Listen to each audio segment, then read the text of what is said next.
G'day and welcome to the Hunting Connection podcast. My name is Zach Williams and I am your host. Here we'll connect you with hunters, fishers and outdoor enthusiasts from around the globe.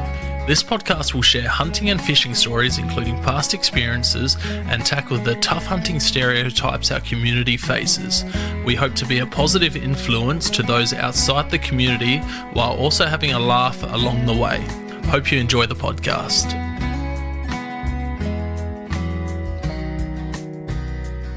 G'day and welcome to another episode of Hunting Connection podcast. On today's episode, I've got Matt from Lithgow Arms. How you going, mate? G'day, Zach. How are you, mate? Good, thank you. Good to be on board. Yeah, it's good to have you on board too. I heard you on Maddie's podcast, Australian Hunting and Beyond, and then got a message, would have been just before April, I think, from Brett recommending that I get you on. So here we are. Well, Brett's a maniac, so I'm not surprised that he threw me under the bus here, mate. Nah, Brett's a good dude, and he is a good dude. I trust his judgment on guests. That's for sure. I think we may almost be brothers from another mother. That fella. Yeah, he's a crazy one. I'm keen to hit the hills with him one day. Maybe next year when I'm up visiting Cody in Bathurst, I'll swing by and might have a drink with him or something. Well, I'll still be here, mate. So yeah, I can join that drink as well. That sounds good. We'll have to make it before the hunting's before starts. The rut, 100%. Otherwise, everyone's too busy. Yeah, that's it. And after the hunting's done, because otherwise I'll be too seedy. Exactly right. I've heard stories how Brett hits the piss. Look, I won't tell any stories out of school there, but yeah, he does like to relax. All those boys do, from what I've heard. So, yep. Matt, where are you from, man? Mate, so my story is I grew up down in Sydney. Grew up in the suburbs of Sydney, out around Campbelltown area, and just running around. I was one of four boys running around. Had a good sized backyard, acre and a quarter, with a few trees and various bits around. And beautiful. Just grew up as a young bloke, trying to hunt things in the backyard and messing about, make with homemade bows and arrows and things like that. I think a lot of people would have started from that sort of area as a young bloke, dreaming of hunting big things. Yep, that's it. None of my parents or relatives none of them hunted or shot at all. So it was always like a bit of a keen interest of mine. And it wasn't until I was a teenager that I got my first recurve bow. Oh, sorry, not a recurve. I got a compound bow first up, and started messing about with that, doing some 3D archery and the like, and the odd bit of hunting. How good. So that was I think lots of people start there, don't they? Yeah, it's chasing arrows around the paddock. That's it. It all starts off with those homemade bows, and then kids recurves, and then progressing to compounds or recurves, sticking with the recurves, and So what made you get into the hunting side of things? Not coming from a hunting or shooting family, like where'd your interest peak, and how'd you find out more about it? I think it was. I don't know where it came from. It just started. Like a lot of people would be in the same boat. They just got curious about hunting and stalking things and finding out ways to hunt things. It was something that just kind of started. I never really grew up reading magazines or anything like that. It just literally started one day, and hey, I can't explain it, but it just did. So then from then on, as an adult, I got rifles and then started hunting everything in earnest. Then. That was probably the start of it. Made it a lot easier than chasing arrows around the paddock. So, yeah. Yeah, some of us are silly and we still chase those arrows around a paddock. It can be frustrating sometimes. I had a pretty frustrating rut this year. I unfortunately would have been my personal best buck with a bow. Just a poor, it was a good shot, felt good, but the deer reacted on the shot and I just took all bone. Unfortunately, on him. Righto. So it can be frustrating. Yes, it can. Once I grabbed some rifles, I was out far west New South Wales at the time, and that was it. Just foxes, rabbits, pigs. Obviously, shooting roos for property owners under tags and stuff back then. That was pretty much the bread and butter. That's how I started and got into it. But for me, mostly spotlighting was the way to go for me because at that stage I had a young bloke, and it was a lot easier to get out the door out of an evening Yeah, once the young bloke was down and my wife, she was could relax on the lounge and watch a movie or something. I could duck out the door for a few hours and relax and swing the spotlight around. So yeah, but it all kind of started off from that, and then it kind of grew into hunting everything. Stalking, hunting, varminting, shotgunning, everything really. beautiful. And when did deer get on your radar? I wasn't really hunting deer when I was out west because there were none out at Wilcannia. But then when I moved from the far west up to the mid north coast, up to the Foster area, and that's when I first started chucking deer on the radar. I actually don't. Back when I was hunting as a bow hunter, I don't remember there being the stories that many deer around the central west where I am now. We always used to hunt goats and pigs and rabbits and stuff, but don't remember hearing or seeing any deer around that area. Whereas now they're absolutely everywhere. You run them over on the road. Yeah, But yeah, that was crazy. where I first started hunting deer up the mid north coast, and met a couple of good mates up there, and we'd go out and hunt fallow, and then whenever we could, we'd duck down to Victoria and chase amber around. So Yeah, beautiful. And are you mainly hunting public land, or are you hunting private property, or a good mixture? yeah, I used to hunt a little bit of public land, but I was fortunate enough with my previous employment to I generally got onto a few properties, and that was always the way to go. It's always nice to be the only person on the property and have unvetted access to the place. So yeah, I tend to find that I shoot a lot more private property nowadays. Yeah, I'm beautiful. I'm I'm very blessed and grateful in that regard. Yeah, as everyone with a private property access, here being in South Australia, we've only got private access, no Hmm. public land. So the state forests over in New South do intrigue me, and how it's all set up. Listening to the Hunters Campfire podcast, listening to those Hmm. guys, listening to Maddie, learning more about the New South Wales side of things. I've gone over to Vic a couple times and hunted over there, so slowly getting that down packed. But yeah, keen to learn more about the New South Wales side of things. The R8 license seems interesting. Yeah, it's great in the fact that even if you're out chasing deer and there's absolutely nothing about, you can pull out a fox whistle, you can drag in a fox, or you can shoot rabbits, or there's probably some goats busting around. So if you're just out to hunt and put some meat in the freezer, chances are you can get something. Obviously not a fox or a rabbit with a centre fire, but if you manage to drop a goat or something similar, then yeah, you can definitely put some meat in the freezer. But yeah, I do enjoy that aspect of it, going to somewhere different, even visually different. A lot of places I hunt haven't got a pine forest on them, so yeah, being able to walk around and find those nice areas and spots, and in the absence of deer, pull out the whistle and whistling a fox is almost as much fun for me.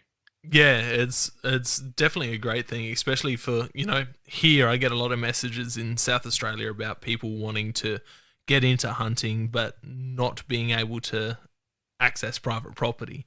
And the thing is, if we had something like the state forests, or the Vic public land, it just way more accessible for new people getting into it. They can get out there and learn by messing up. Here, you have to rely on someone taking you out, or do that 6 hour trip across the border, 6 to 13 hours.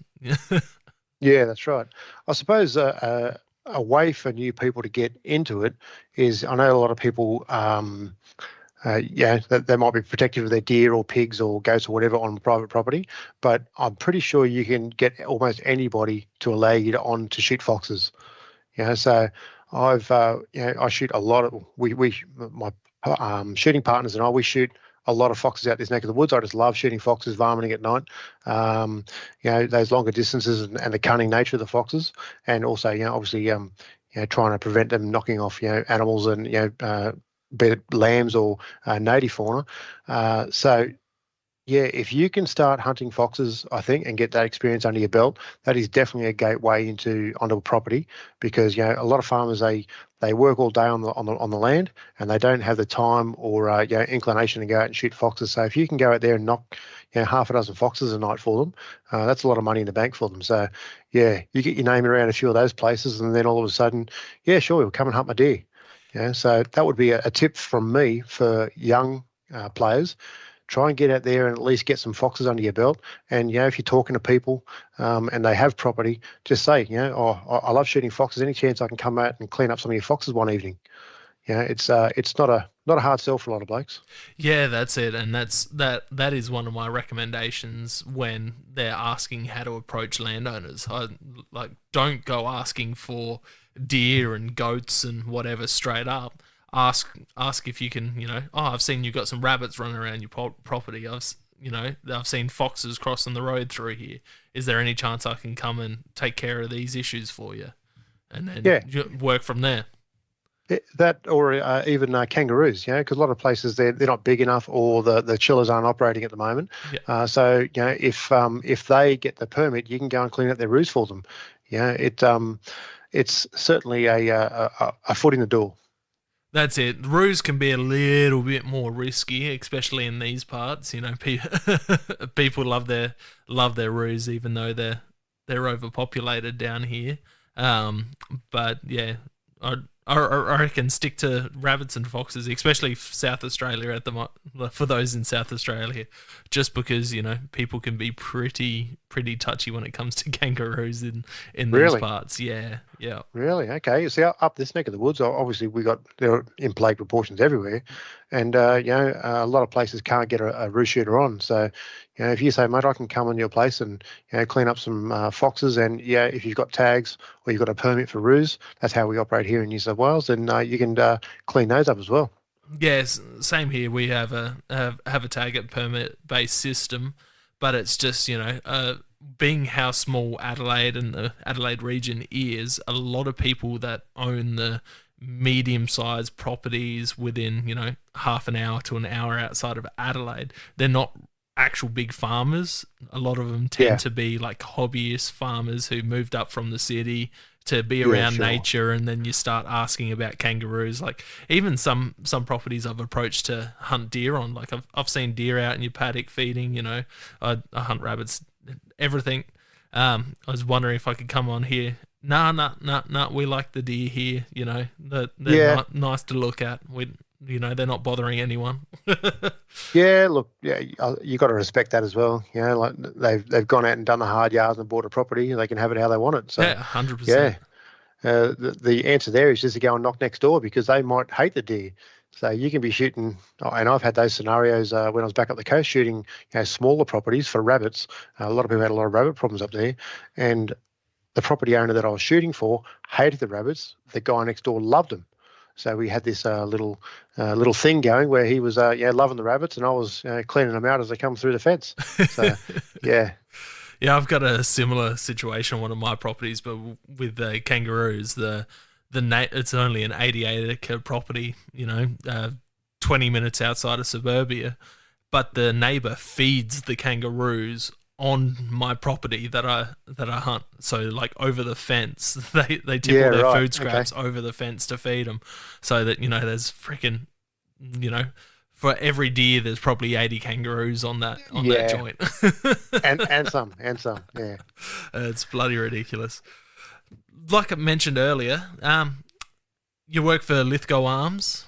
How long you been there, and how'd you get into that? Oh mate, that's a long story in itself. I've been there for close to 7 years now, and I fell into that job after. So, long story short, I was a bit of my background. I started off as an apprentice with Qantas, and I was an aircraft mechanic. So I got into that while I was in Sydney, and while I was there, I also joined the Army Reserve. So I did that for close to 15 years as an armoured vehicle crewman and recon scout section commander there. So while I was there, I managed to use all the Army's weapon systems and know those back to front. And once I left Qantas and joined the New South Wales Police, and while still doing the Army Reserve stuff. So I did that, and policed around the state, in Sydney, and then out west at Wilcannia, and then up the mid north coast, and then I finished up here out at Blaney near Bathurst.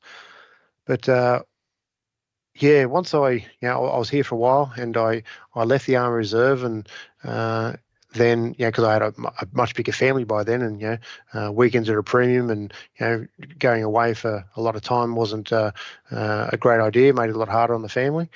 So I left that. I ended up leaving the police as well, and I managed to wind up with a job at Lithgow Arms. So. And that happened I was running some training, weapons training and stuff for the police here, and I happened across one of the guys here, and I was asking to use their range because our range facilities weren't great that we were currently using out here in the Central West. So, we managed to get on board with Lithgow Arms, and they really looked after us. They let us use their range facilities for nothing, and they couldn't do enough for us to have us on the place and using them for training purposes.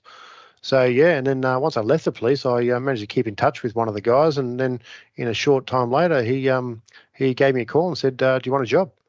So, yeah. Beautiful. And what's your job title there? And give a little background on Lithgow Arms for people who are unaware of what Lithgow Arms is. Yeah, sure. So my job title is as test and evaluation technician. That was the role I joined Lithgow Arms doing. So that involves taking all the new and developing technology that we're using and designs that we're using, and we do all the test and development on those. So we'll use a lot of data capturing devices, high-speed cameras, thermal cameras, data acquisition pads, etc., to capture all manner of data from these rifles. So we can use that. We can formulate that into data that we can hand to the engineers, and they can make their decisions to go forward. So I sum it up as like Mythbusters with guns. So most blokes love Mythbusters and they love guns. So you put those two together, and that is literally my job.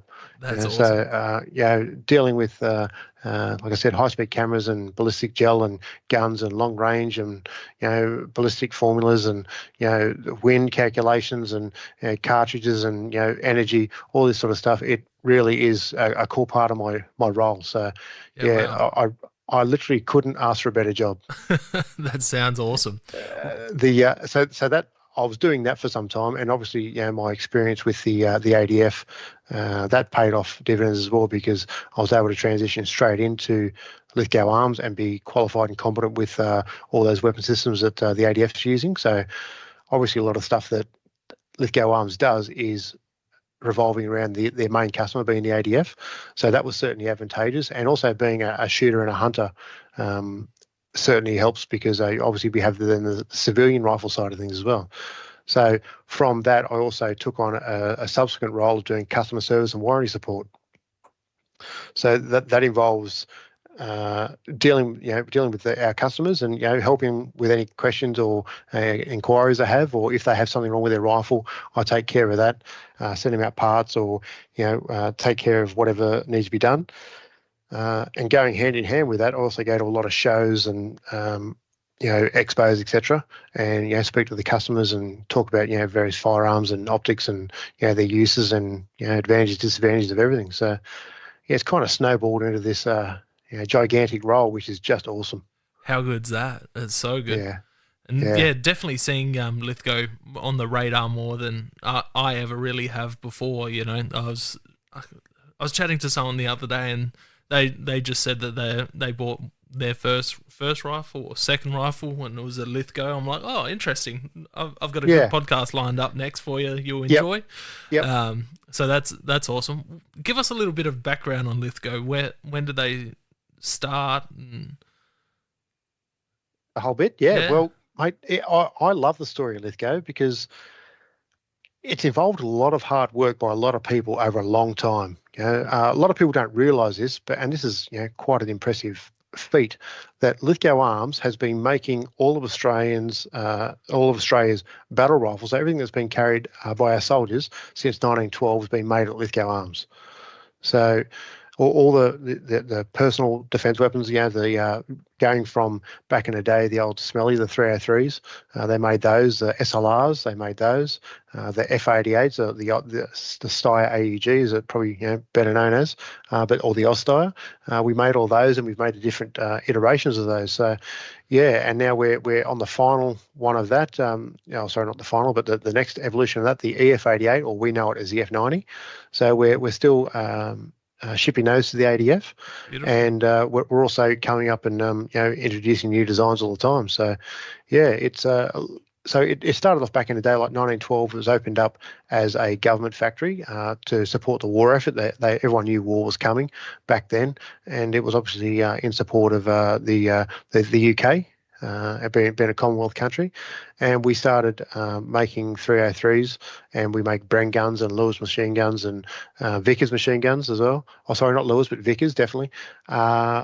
So they imported a bunch of tooling and drawings and machinery so that we could make the rifles ourselves. So Lithgow made barrels and the majority of the stuff, but a lot of feeder factories in the Central West made parts for us as well. So places like Orange, Bathurst, Parkes and Forbes, and I think Carra did as well. So they all made certain parts, and they were all shipped to Lithgow, put together and test fired and sent. And I think in 1 year, I can't remember the total amount, but they ended up making over 400,000 303s at Lithgow itself.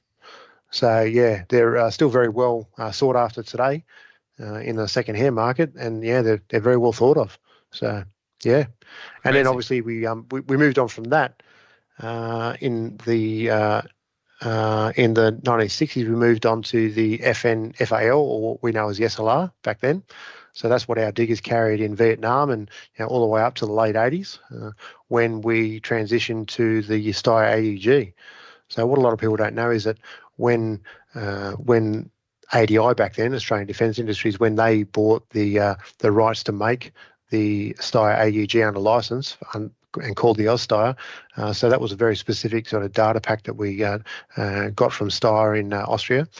And we've made numerous changes and various models from that afterwards. We made the SA1, the SA2, and now we've gone so far away from the original design that it's now our own design. So that's what the EF88 and F90 is.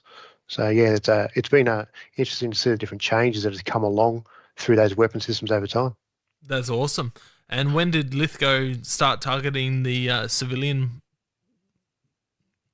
market, mate? So we started making, after the World War II ended, we started making civil rifles. So what they did was, and this is very clever, they transitioned from making military stuff to making civil rifles. And and I love this part of Lithgow, the fact that after the war, so they stopped making battle rifles and they started making civil rifles, and that was obviously part of the market. But if you ever get a chance to go to the Lithgow Arms Museum, because that's an amazing look, because you get to go through and see exactly what they made between rifles. So they made all manner of things. They made bicycle parts, they made sewing machine parts, they made shearer blades for clippers and everything like that. They made Borg Warner diffs, they made track for the M113 armoured vehicles. They made wings for missiles. So they made all manner of things, including the civil rifles. So that they managed to keep a lot of the expertise and knowledge based in Lithgow by transitioning and making those parts between the wars. So that they managed to maintain them. So that when they were required for the SLR and then subsequently F88, they were able just to call on those people straight away. So, yeah, it's a great way of doing it. But back to the original civil rifles, they started making them in 1945. So the old Lithgow Model 1, the single-shot pullback rifle, single-shot 22, that, almost everyone's grandfather or something used to shoot rabbits with back in the day. They made those, and I think they made over 600,000 of those. And they were made from a single piece of 303 steel back then. So instead of having a barrel and a receiver to screw into, they were made from a single piece of steel. Yeah, wow. And that was a very interesting little rifle. I still got one of those in the gun safe, and I love it, and my boys love it as well. And then they went to in the 50s and 60s, they went to the Lithgow Model 12. they kept on going from that, and then that was a single shot repeater, 22 as well, and they made the old 303s. They made 410s out of those, and all sorts of things. They really managed to turn their mind to lots of things and make a lot of changes to keep the place going. Crazy. So after that, we had a little bit of a quiet period on the civil rifle landscape. But then again, in 2014, we started making the Lithgow LA 101. So that's the rimfire 22. So that was brought about. They called it the LA 101 because Lithgow Arms, and then 101. So that was 101 years after the opening of the factory. They brought out that rifle. So yeah, and then the subsequent guns have been the LA 102. We've got the LA 105, and you can only guess what the other ones will be. We do a bunch of rimfire rifles and centerfire rifles. So yeah, and in the last 12, 18 months, we've managed to branch out. We had one kind of model of rimfire rifle, and we had 2 models of centerfire rifles, and now we've just added another 3, and we've got another bunch more to go. So yeah, there's exciting times at Lithgow. We've got lots of things coming out of the woodwork every day. So yeah. How good's that? How many workers work at Lithgow? So this is something, we've got about just between 170 and 180. I think we've got 176 or something similar. Wow. People working at Lithgow, and we run multiple shifts. So yeah, it's a good thing when you're speaking to somebody and you say, look, your rifle's made by 170 people just over the hill from Sydney. There's 170 Australians out there working their butt off to turn these bits of steel that come into the factory, comes in big long lengths, and they get cut up and then through the machines, and they come out as a rifle. Capable of shooting Southern away for forever and a day. So, yeah, it's very impressive stuff. The amount of raw material that goes into the factory and comes out as a beautiful product. That's insane. That's fun. I figured it would be a fair amount, but 180. That's awesome. And how many firearms would you make a year there, roughly, like on average? Oh, it depends. Over COVID, we made a few more, but generally between the 4,000 to 7,000 civil rifles a year, depending on what the demands are. That's and we're looking to ramp that up. We were in the US for a short time. We're looking to get back into that again, and other overseas markets. We're expanding and looking to do more and more all the time. That's awesome, and I'd imagine there'd be a lot of challenges when it comes to the Australian side of stuff. Yeah, look, because we stick to bolt action rifles. Obviously, category A and B for most states, they're pretty easy. If we started pushing the boundaries, then we draw a few more crabs. But I think that Australia, by far and large, is very much a bolt action repeater type market. Yeah, a lot of Australians, they're that old saying, only accurate rifles are interesting. Like people tend to enjoy a nice accurate rifle, something that's they can hunt with or go shoot a few targets with. I think we're pretty well placed in relation to the bolt action market of things. That's awesome, man. That's awesome. It's good to hear that there's a good Australian firearms brand out there, and it's getting more and more popular with shooters and hunters. Like I said, I'm hearing more and more people purchasing them over the bigger names. Yeah, like we so like I said, late last year when we brought out 3 new models, because our original centerfire rifle is the LA 102 crossover. It's got like a medium weight barrel on it, quite a long, heavy barrel, thick barrel. So it's quite weighty up front. And the design brief for that one was to have a rifle that you can do some spotlighting, some hunting with, and do some target work with. So the stock design and the barrel profile and the action were designed for that sort of brief. Whereas we know that a lot of Australians, we have people that stalk, so they want a nice lightweight rifle, and we have a lot of vehicle-borne shooters as well. We've got a lot of people that shoot from vehicles at night, chasing pigs, foxes, etc. And then also nowadays using thermals on tripods. So we try to come up with something that will take care of all those sorts of niche markets, because the LA 102, great rifle, but it didn't do anything all that well. So now we've come up and we've got the Hunter. So that's it's a just over 3 kilo rifle, and it's got a nice short 20-inch fluted barrel, and that's a really it's a joy to carry that thing. Compared to the LA102, that the point of balance is right on the magazine, so it's nice and comfortable in the hand, points nicely, and it's still got that good steel barrel that is good for quite a few rounds before it certainly won't change a point of impact once you shot a few rounds through it. So yeah. And then, we've got the varmint. That's a nice heavy barrel, 24-inch barrel, heavyweight with a big 10-round magazine. So that's perfect for, that varminting sort of stuff, either, from hill to hill or, on the side of a vehicle somewhere, off a roof of a Land Cruiser or a bonnet. That's great for that. And, that's quite popular with a lot of the roost shooters and that. And then we've got the Outback. So the Outback's a short 18-inch barrel. With a muzzle brake, and it's in that Southern Cross chassis. So it's a really rough, tough, robust sort of thing that is great for in and out of vehicles. So it's nice and short. It's got a 10-round metal magazine. So, you've got plenty of bombs on board. And, you can mount it on tripods and use thermals and stuff like that. It's got a nice cheek riser, so you can adjust it up for your thermals and stuff. So, we've tried to, come up with models that will kind of fill in all those little blank spots that we had in the market. Awesome. And what type of calibers are you doing? That's a good one. We've got so in our rimfire cartridges, we've got 22 LR, we've got 22 Magnum and 17 HMR. And in our centerfire, we're just introducing 204 Ruger. That's one of my favourite cartridges right there. We do 223, 243, 6.5 Creedmoor, and 308. And we're looking to bring out 270 and 30-06 shortly. Beautiful. That's what I like to hear, the 270 that's stuff. It. Yeah. My favourite rifle for down in Victoria, I got a 300 Winchester Short Magnum. Yeah, that's a good cartridge, that one. So, I'd like to do that, but I don't know if we'll do it on this action. So, yeah. I cop a lot of shit for shooting my 270. That's aimed at you, Mr. Cody Gearon. Mate, I reckon the 270 has killed its fair share of deer, mate. Yeah. It's a bit of a joke in the between hunting podcasts at the moment. We got Send It Mate podcast, we got the Hunters Campfire podcast. Yeah. Matt with the Australian Hunting and Beyond podcast, and it's just back and forth between the 270. A bit of banter, yeah. Everyone loves Grandpappy's old 270.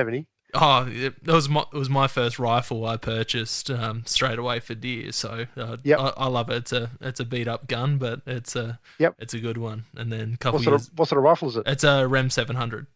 Yeah, nice. 270. So it's a good little gun. And then I purchased a Tikka 300 Win Mag a couple years ago, just for going across the border and chasing sambar.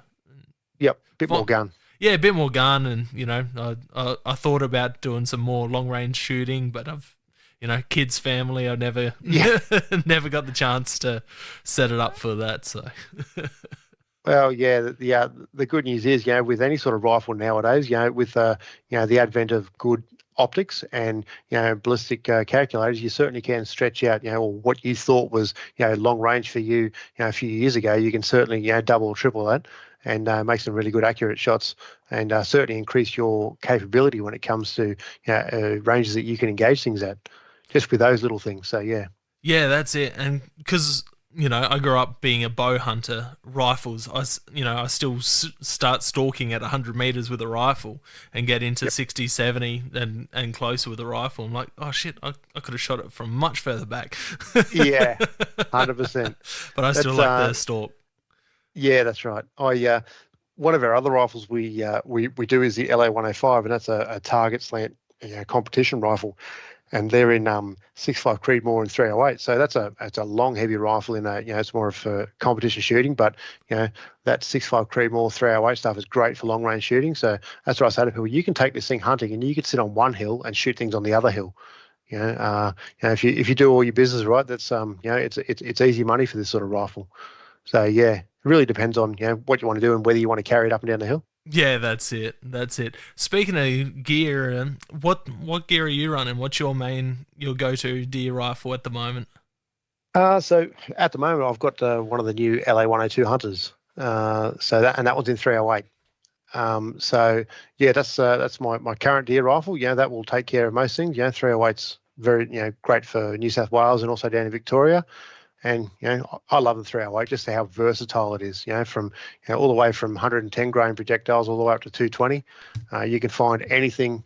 A cartridge and a projectile selection to shoot pretty much anything in Australia. Obviously except bar the stuff up north. I wouldn't go tackling buffalo with a 308. It certainly wouldn't be my preferred weapon of choice. But yeah, so yeah, the 10200, that's a great rifle. Points really nicely, shoots, absolutely, just stacks hole and hold that thing for a lightweight rifle. And we had it just the other week, and blokes that had never shot out past 200 metres, Dylan and Dylan Smith and a few of those boys, they were at, and we're shooting easily out to 400 metres, no dramas at all, and they were all over it, head shooting things at 400 metres. That's awesome. So, yeah. So that's my current rifle in 308, so yeah. What optics do you have on that? I've got a nice Vortex. Sorry, not a Vortex. What am I thinking? Bloody Zerotech. I've got a Zerotech 2.5 to 15. Yeah, beautiful. On that, so it's got a nice illuminated reticle. And that's that scope. It's for the price point, I'm pretty impressed with them, we've been doing a bit of work with Zerotech. I keep saying Vortex. Why do I keep saying that? I've been doing a lot of work with Zerotech for a while now, and that 2.5 to 15, I reckon, would have to be a great all-rounder for Australian stuff. It's got that higher end magnification for good shot placement and shooting groups if you want to stretch it out and shoot a few groups. But that 2.5 power, and this one's illuminated, is great for the close-in stalking stuff, and it's all the glass is great on it, and the adjustments are great on it. So yeah, I really can't complain at all for the price that they go out at. I think they're about $800. Yep. And that's a lot of scope for $800. Yeah. Yeah, that will be in the next few years. That will be my next purchase for the 300. Chuck a Zerotech on it. That's been the plan since I got it. But you know what it's like with kids and a family, and yes, I do. Yeah. But yeah, the whole Zerotech range it looks amazing. So I've dropped in. We got a scoped out here in Adelaide, which is yes, yeah. So dropped in there, Rusty. seen them. Yep, Rusty. Yep. Yeah, and the boys. Yeah, they plenty of nice stuff. Yeah, plenty of nice stuff down there. But Ben and the guys from Zerotech, they've been amazing. They've for an Australian company and the amount of effort that they put into the Australian market. It's really impressive stuff. They're very grassroots sort of blokes, and they get stuck in, and if you need something, they'll help you out, and they're always helping people out in the community as well. So it's really nice to see them really getting stuck into the hunting community and helping out. Yeah, they are selling scopes, but they're good Australian blokes, and they listen, and they help out a lot. So yeah. Yeah, everything that I've seen from Ben has been amazing. He's been on the works to be on the podcast for a while, but he's a busy man, hard to catch. He is.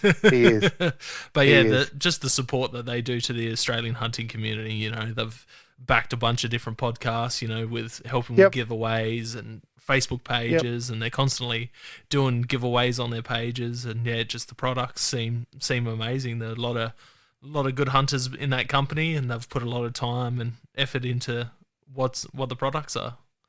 Yeah, well, that's I suppose we try and operate in a similar sort of fashion with Lithgow Arms. I know that Zerotech, they have a pretty much no question asked sort of warranty on their stuff, a lifetime warranty on things, which a lot of people, that's certainly a contributing factor to people purchasing a scope nowadays. It's all well and good. People understand that not everything that comes out of the factory is a 10, right? There is the odd time when something gets loose from the factory. It's generally about how the company deals with that. That makes a difference, So we've been doing a similar sort of thing for years. Our rifles have a 10-year warranty, which is pretty much unheard of in the firearms community. People, if they ring up and they go, this is broken, or this isn't working like it should, and they say, is it under warranty? I said, yeah, it's still under warranty, mate. You see, you got a whole bunch of years to go. So, and they say, do you need to see it? I said, mate, if you got one of our rifles, then we will look after you. There's no questions asked. We will look after you. So the amount of times that we've done that, and people are amazed by the sort of level of service and quality they get out of Lithgow Arms. So yeah, it's nice to have other Australian companies doing the same thing. I think it goes a long way down here. Yeah, it certainly does, and it's great to see that there's a bunch of Australian companies on the up and coming, old ones like Lithgow, breaking through in the hunting market, and just the community coming around together. The last couple of years has just been insane. We've always talked about that, American style hunting community, and even New Zealand. Like, you go over there and it's a completely different community to what it has been here in the in the years before these days, before social media. And it's social media has definitely turned it around for the most part, in my opinion. And lots of people wanting to help each other out and work together. Yeah, it's always impressive to hear, people or see people on Facebook or Insta or whatever, and that they meet somebody or somebody pops up, and the amount of good advice or just free advice and time that people give to each other, it's pretty impressive to see these strangers helping each other out, and then all of a sudden that's the start of another good hunting sort of relationship, and they've got a shooting buddy for however many years. You know what I mean? So it only happens all the time. Like there's so many success stories like that. And even like Bretto put me onto you, and it's just a way of spreading love, so to speak. Oh yeah, man, 100%. That's how I got to hunt New Zealand the last, like the two times I've been. It's how I've gone to Texas and Mexico, is just contacts through social media and making friends and taking people out and swapping hunts. Yeah, I don't know if this sort of thing happens worldwide. Like, I'm thinking it happens for a lot of hunters, but I'm sure there's lots of other hobbies that this sort of thing just isn't on the cards. Like, I don't know. I feel like hunting and shooting, they're it's quite a welcoming sort of community in that regard. Yeah, for the most part it is. Like, the first time I went over to New Zealand, I got invited through a fella from Facebook, Chris, and he's like, come over for the Seeker Raw. I flew into Auckland.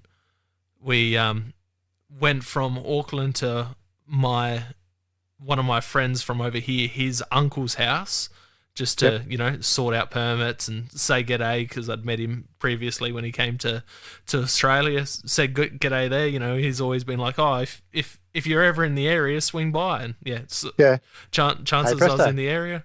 And then, we went to my mate Chris's mate's house, stayed there for a few days, and went hunting, come back there, showered, hot meals, then went to another one of his friends' houses, rocked up there, and they're like, oh, welcome, man, beer fridge is here, pantry's there, help yourself, dinner will be at this time. Yep. Yeah, it doesn't come any better than that. Oh, it's insanely the hospitality in the hunting. I stitched up Cody gear on last year. I went to New Zealand chasing tahr, and hunted with these two young American fellas, and they had like a 3-day stopover, a 4-day stopover in Australia on the way back. They flew to Sydney, and then they were making their way from Sydney to Brisbane. I'm like, I'll message one of my mates, and message Cody, and I'm like, hey, any chance you want to take a couple of Americans for a walk? And they went out. They managed to get onto a couple of goats, so they were stoked. Yeah, nice. Yeah, lovely. How good.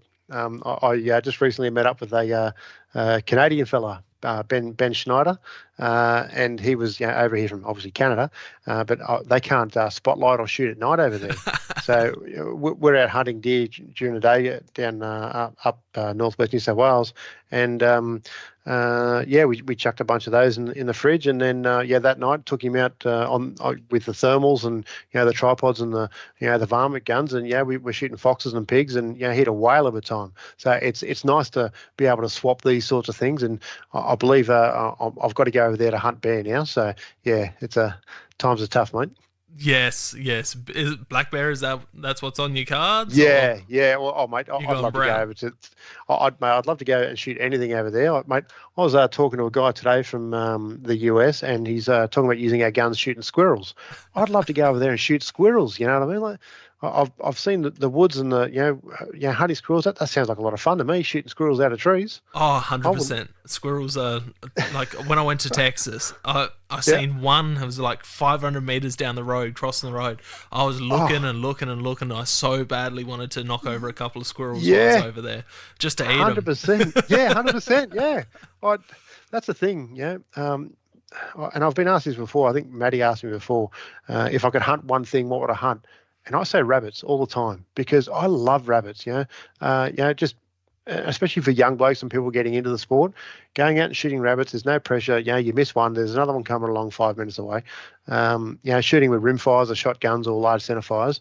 And they taste great as well, And the same, if I went over to, the States or whatever, I'd want to shoot some squirrels. Yeah. I reckon it'd be great fun. I'd like to, go do some varminting, shooting groundhogs and ground squirrels as well, and obviously shooting deer and bear. And I think there's, all manner of things on the cards. I'd like to shoot over that neck of the woods. Oh man, it's cool. Like I said, I went to Texas and Mexico. Got to shoot some rabbits, some jackrabbits, javelina, whitetail. Really? Raccoon. Did you eat it? Did you eat a javelina? Yeah, loved it. Yeah, excellent. Like it was just like pork. Similar, yeah. Similar to wild pork, yeah. I hadn't actually. I've only eaten wild pork over there because I got some pigs over there. I haven't shot a pig in Australia yet. The podcast listeners will know I'm pretty salty on that. I haven't even seen a live wild pig in Australia. Oh, mate. It was funny when we were out at Wilcannia. It was right in the middle of the drought, and there were no pigs around. I think I only saw 2 pigs in 2 years, and that place is meant to have pigs.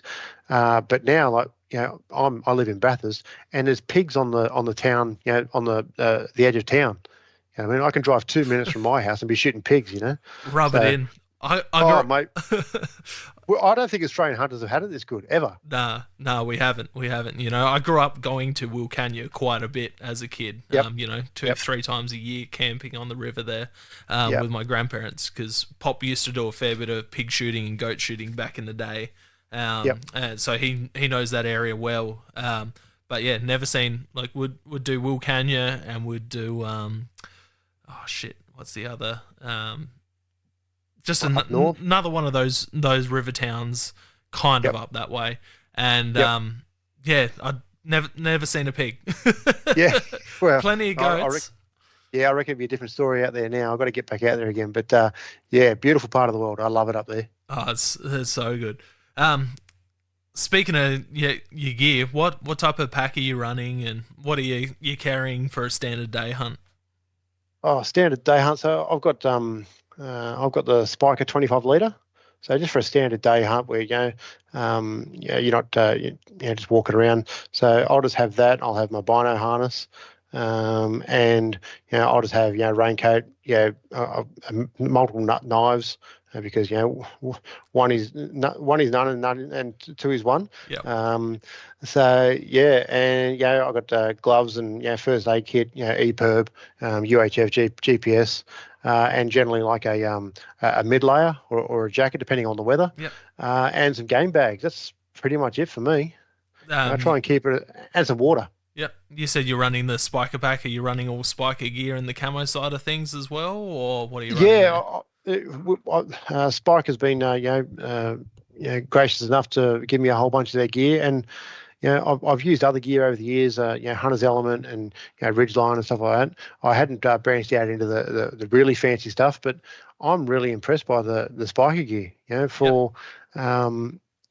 An Australian company that's run by hunters, the guys, Dean and Leroy, they are hunters through and through. And oftentimes you can't get them in the office because they're overseas shooting and hunting, or they're down in Victoria shooting and hunting. It's people say, it's made in China, but these guys are hunters and they get all this gear and they test it, they try it. If it's not right, they will send it back. They're always coming up with these ideas for different clips and different slings and different attachment points and ways to make this easier. So it's really impressive. I was down there, been down there a couple of times with work now, and I like walking into their gear room, and they've got a massive room set up, and there's all different camouflage and different material specs and different swatches and everything, and they go through and they're testing all this sort of stuff. So it's really impressive to see that we've got Australian guys designing this stuff and putting it through its paces for everyone to have a really good product. So I am using the Spiker gear at the moment, and It's really nice and lightweight. It's airy. It's got vents. It's got zips in the right places. It's nice and quiet as well. And the Biari camo, it works really well. And they've got something for everything. I've got the lightweight hunting tops and the mid layers, and then I've got the puffer jackets and everything. So, mate, they've really looked after me. But it's comfortable. It's sized well. So yeah, I sound like a bit of a walking, talking out to spiker. But mate, like I said, when you get everything, like even just little things like. With their pack systems, they've got and their bino harnesses, they've got a little attachment sort of setup, so you can clip your bino harness straight to your pack straps. So instead of having to have a bino harness on and then a pack over top, you can just clip it straight to your pack, so that you can undo 2 clips and the whole system's off, as opposed to needing to put on a bino harness and then a pack. That's a good just idea. Little things like that. You can tell that they've been designed and and made with hunters in mind. And like I said, these guys use it. And they test it in Australia and New Zealand. So it's pretty damn good stuff. Yeah, lots of my mates use it. Josh Haynes, he's a massive rep for him, and he loves the gear. And stopping, I drove over to Mansfield for the hunting expo. When was that? March. And got a good look at all their gear. I was down there. Oh, I missed down there for that. It was so busy, wasn't it? It was so good. Oh, mate, it was chockers. We were in Mansfield hunting and fishing for that one. Oh, my God. I couldn't believe it. Like, obviously the place was chockers, but then there was probably about a 50-metre queue to get through the multiple checkout points they had there. So, it was, I think I only got outside for about an hour at the end of the day. And by then, things had quietened down a little bit, but there was an absolute sea of people down there. I can't wait for the next one. It was insane. I was in the high country hunting apparel gear booth with Dano, helping him out. And it was just constant flat out. I got out for probably an hour a bit there, and went up and seen Brett up in the spiker tent and had a look at all the gear up there. But like, even just to get to there, I had to cross the road, walk down the other side of the road just to get down there, because it was just that packed through that centre, wall to wall. Mate, the following morning, I actually spoke to a few locals. So I was in getting some breakfast the next morning, and I always like to I try and speak to the locals, because if they're annoyed and pissed off, then they don't want you back. So I spoke to a number of people in the little cafe thing there, and they were A, amazed by how well it had all gone off, and B, by how clean everything was.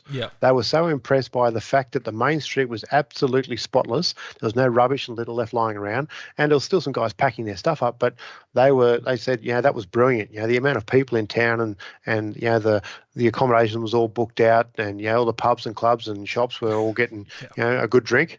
So they were well impressed. So, mate, hats off to the guys that organised that. That was a really good event, and for a one-day event, that was amazing. Oh, it was I've only done the Deer Expo a couple times, but it was by far the best event that I've gone to, and props to everyone that put it together. Mel did an amazing job, and all the other people behind the scenes there was just, and I've gone on heaps about this on the few podcasts since then, and I stopped at. Did you go to the Traeger booth and go get one of those venison cheeseburgers that they were doing? I don't know if it was a Traeger booth, but there was somebody there doing some cheeseburgers, right, or burgers, and mate, they were amazing. I actually went back for a second one, and they had those beers there as well. And mate, I actually, so we went to them at the end of the day when they were just knocking off, and that was my first opportunity to get a bite to eat. Same. And man, those venison burgers, oh my God. I'm going to try and recreate that at home at some stage. I've been chatting to the guy. You can actually buy the burger patties from him, so. No, you can't. Yeah. Really? Yeah. Oh God, don't tell me that. I've got the cheese and the pickles ready to go. Yeah, it was insane, the food and the atmosphere, and the amount of people. Well, like I've said on previous podcasts, I think I heard they were estimating about 3,000-4,000 ish people to rock up. They double that for sure. Yeah, closer to 10 from what I've heard, which was just insane, And when I was chatting to people, they're like, "Oh, where are you from?" I'm like, "Oh, I drove up from Adelaide for the weekend," and they're like, "What?" I'm like, I left work at 2 p.m. I got in around 1 a.m. and then drove home Sunday for work Monday. That's a big effort. and shot a deer in that time as well. So yeah, stop it. That's a trip to be proud of. Yeah, I was stoked. I enjoyed catching up with people that I've known for a long time, like and people that I've seen on social media, and I haven't had a chance to meet yet, but I follow them and I see their stuff, and it's great to see them at these local little gigs to drop in and have a chinwag and just say g'day and I love your gear and stuff like that. Yeah, you might not buy anything, but it's nice for them to hear people drop in and say, oh, your social media, it's working. I see exactly what you do. Yep. So yeah, it's really good for them to see that. I probably could have bought something from each one of those stores down there. Yep. Yeah, 100%. And I reckon there should be a new rule for these types of expos. Everyone has to have their Instagram handle on a name tag on their shirt.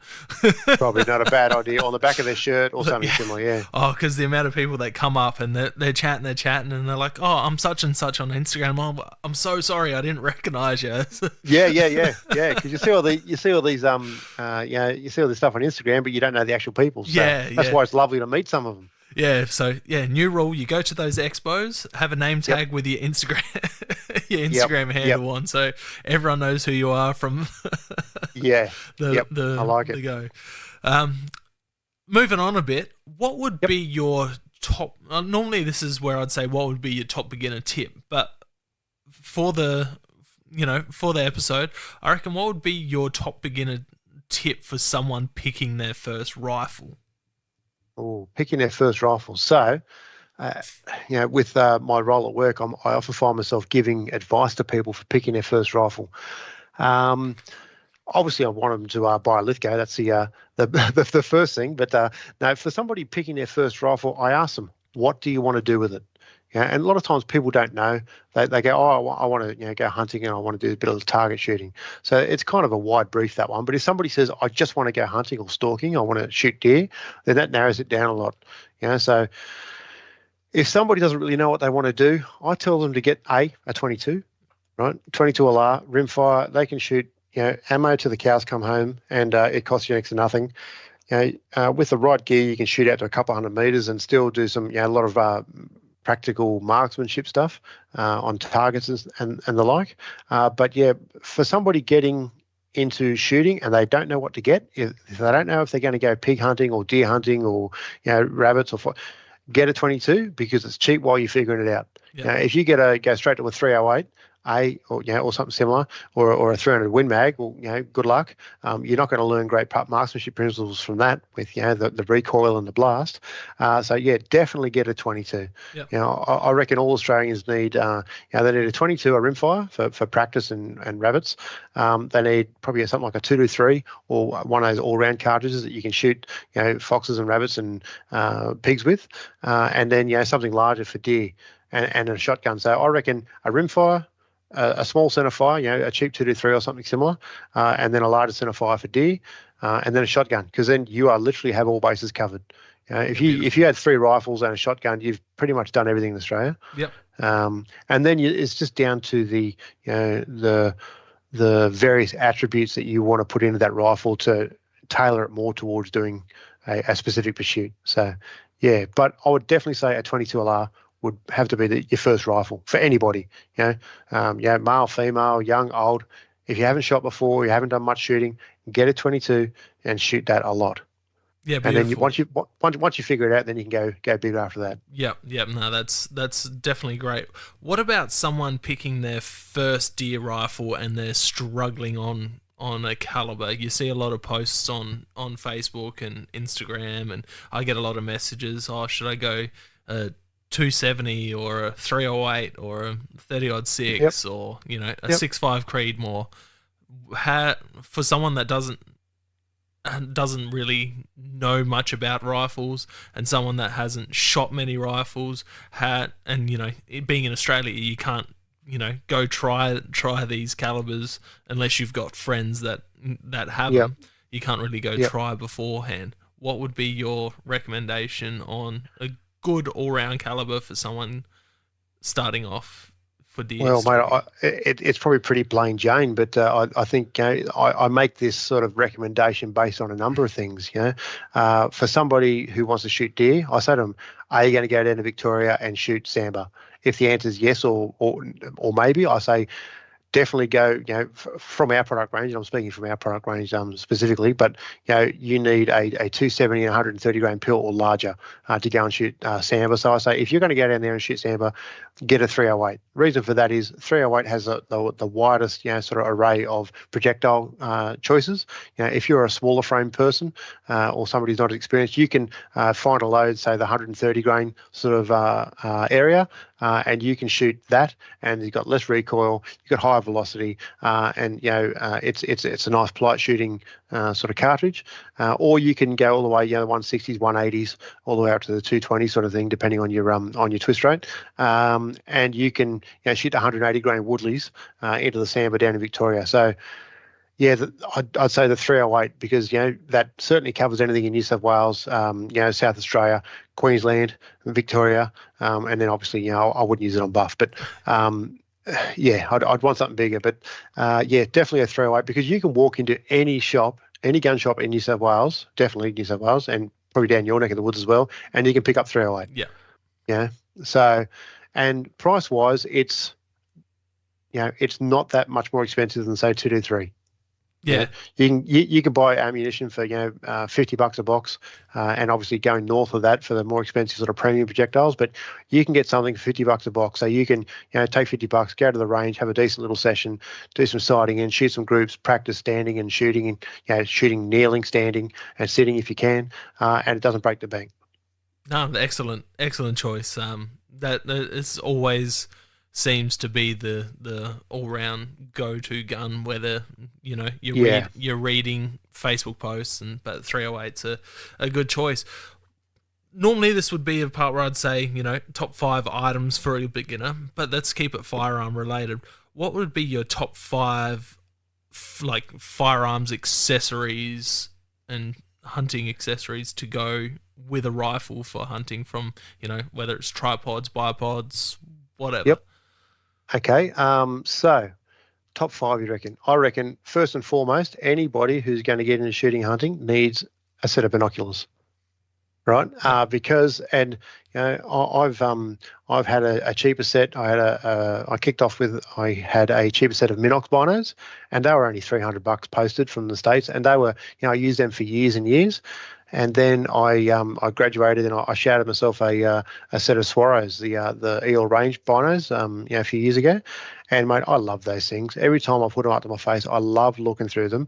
And the amount of deer and game that I see using those nowadays, compared to just walking around hoping to see something, is ridiculous. If there's one thing I can tell anybody, is even just get yourself a cheap set of binos while you can. And if you spend $300 on a set of binos, the Zerotech 10x42s, they're a great option as well. They're nice and light. They got good. They've got HD glass in them, the ED glass, and they're a very good set of binos.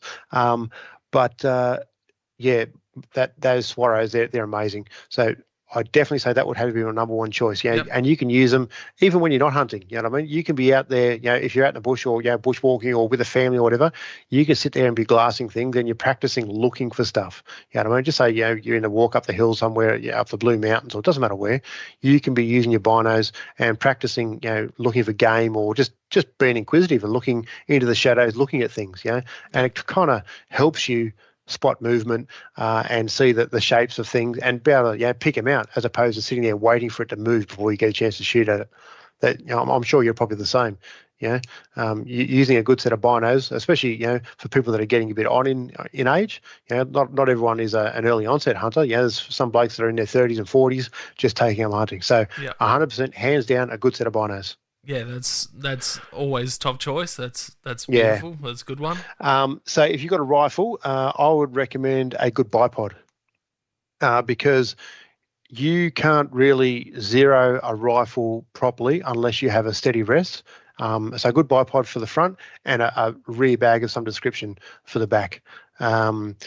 So you need to hold that rifle as steady as you can, so that when you're shooting, you're putting as little influence on the rifle as possible. So that point of impact is true, and you can make adjustments accordingly. So if you're holding the gun and wobbling it around, or shooting off elbows or anything like that, or even just shooting off a bag or a box on the front and then not supporting the rear, there's less chance of you having a good accurate zero. So If for somebody to zero their rifle, they need to shoot at least 3 shots, and it needs to coincide with their point of aim. Right? If you're off to the left or the right or up or down, and you're off from your point of aim, then you need to keep going. So having a good bipod and a rear bag means that you can zero your gun with less shots. Okay, and that's imperative to. So I reckon bipod is definitely number 2. And when I say a good bipod, there's lots out there. I've had the cheaper models, and one bipod that I have and I still use on my varmint guns and out spotlighting at night. I've got a good Harris, and it's the 9-13, and it's got the cant adjustment on it, and that allows to if I'm shooting on a slope bonnet or something similar or on the side of a hill, I can cant that rifle so it's vertical up and down, so that I know that my shot is going to be true. It's not going to deviate left or right depending on the cant. So that's one as well, because having a good bipod and being able to adjust it quickly out in the field really helps you connect the stuff. Yeah, beautiful. Bipod's definitely a good one. I've only got one that I swap between all of my rifles at the moment. But to be quite honest, that's all you need. If you're stalking most of the time, you won't run with a bipod because you might not want a bipod on your rifle. I'm a big lad and I can carry a lot of weight, so I'll generally take a bipod because even when it comes to putting the rifle down, when you pull up or whatever, I like to put the bipod down and chuck the rifle down just to keep it up, keep it pointing away from myself or my shooting partner. But you can use the one good bipod, buy one good one and swap it between your guns. Because you can only shoot one at a time, so yeah. Yeah, I still need to work on the good one. I'm still running the cheaper spiker one, which it's done alright. It's shot a fair few animals from the 22 Hornet, 270, 300. Well, let me guess. I think I've had this one good Harris since about 2009. Yeah, beautiful. And it's been absolutely flawless the whole time. And I would have no hesitations running it for the next 10, 15 years. So you buy once, cry once. It's the same. Like buy as good as you can, and it'll give you good service. That's it. And if you can't afford it this week, maybe save for a couple more weeks, and then spend as much as you can, or your missus will allow you to. Yep, that's it. The old Minister of War and Finance. That's it. So what have you done? We've done binos. I've said bipods. What else? For me, hearing protection. Yep. You really shouldn't shoot anything without hearing protection. Obviously 22 rimfires and subsonic and standard velocity stuff, it doesn't hurt your ears. But look, I always use hearing protection. I always have, through my time with the ADF and the police, and now I have hearing checks periodically through work for medical reasons. And so if we start to have a sharp decline in our hearing ability, we can't hear our kids or whatever, and also B, they might pull us offline at work. So we need to make sure that we protect our ears. So I reckon everybody should invest in a good set of hearing protection. And when I say good, I mean not like the cheap disposable earplugs, right? Because a lot of times people will have them in and they'll take them out because they can't hear, right? So I'm talking a good set of electronic ears. And I use, I've got the Peltor Sport Tac earmuffs, and they are brilliant. I use them for all manner of stuff at work, large and small, and they've protected my ears for years. And they're comfortable to wear, and you can hear. They've got the electronic hearing component. So, if I'm, out in the bush, I can hear more running around. But most importantly, I think of a night time when I'm shooting with a shooting partner, I can hear them like just at a whisper, and they can hear me. So we can communicate, and we know exactly where each other is. So that for a safety point of view. And not taking the ear pro off. If you're taking the ear pro off, then there's no point having it. So buy yourself a good set of electronic ears and use them all the time. So like I said, I use the Peltors, right? And Matty from Australian Hunting Podcast, he turned me on to those Axel GS Extremes, and I've got a set of those. They're really good. I seem to have a bit of an issue with earplugs. They don't fit real well in my ears, so I'm looking to get some custom earplugs made up for those. But they're a really good option as well. They're nice and lightweight and cool. And if you get them from the States, if you order a couple of pairs, you get like the second one for, I think, half price or something like that. So it's actually really, we went in, got a bunch of mates together, and I think we bought like 9 or 10 sets of them and got them all posted over, and everyone got a set of these things. But they've been really good, actually. That's so, awesome. I reckon, a good set of ear pro is, vital for your ears. Because you want to be doing this a long time. You don't want to be that 67-year-old bloke who can't hear a damn thing. Yeah, that's it. It's I carry a set of ear muffs, but you know what it's like when you're out there, And that's why I had these the Peltors on, and I've got them running like the whole time, all night. In winter they keep my ears warm, but I can hear everything, so I don't have that instinct to pull them off and go, hey, what? So a good set of ear pro. And use it. Make sure you use it. No, that's definitely a good one. What are you thinking for 4 and 5? 4 and 5. Let me think. So I've said binos, said bipod, ear pro. 4 and 5. Good set of boots. Yep. You need a good set of boots. That goes without saying. Oh, we're talking rifle stuff, aren't we? No, boots are fine. Boots. I'll keep it to rifles. If you have any sort of inclination to shoot things out at distances, buy a laser rangefinder. If you don't have the funds to incorporate that with your binoculars, buy a laser rangefinder. You can get them quite cheaply. So it really does help with accurate placement of shots, because you can be you don't need to delve into the world of snipers and ballistics and long range and everything, but the difference between a 120 meter shot and a 220 meter shot is a big difference.